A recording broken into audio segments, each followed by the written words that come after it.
नमस्कार मित्रांनो, अजून हा माझा एक नवीन व्हिडिओ. बीड आता विधानसभेची जी निवडणूक पार पडली त्यामध्ये मला बंदोबस्त लावण्यात आला होता परळी या ठिकाणी मला बंदोबस्त लावण्यात आला होता.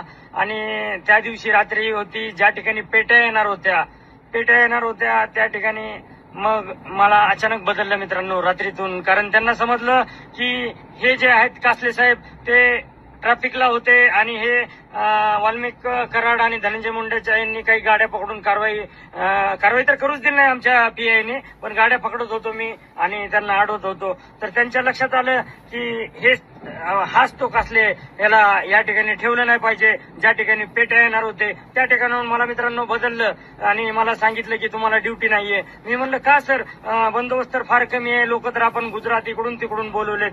ते म्हणले नाही, तुम्ही रिझर्व्हर असाल, तुम्हाला ड्युटी लावण्यात आली नाही.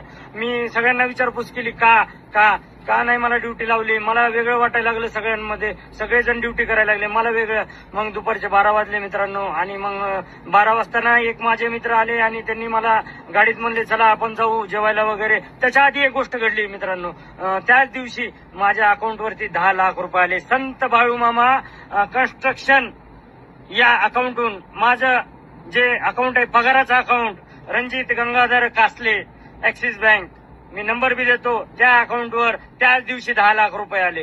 का आले 10 लाख रुपये याचा शोध लावायचा माननीय मुख्यमंत्री देवेंद्र फडणवीस यांनी.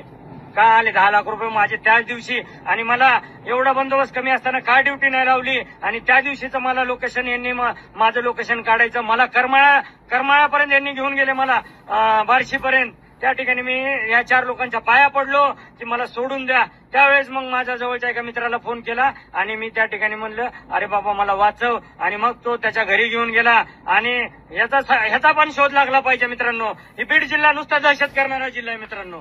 चला अजून भरपूर पोस्ट येतील, आता ह्याचा शोध लागला पाहिजे मित्रांनो.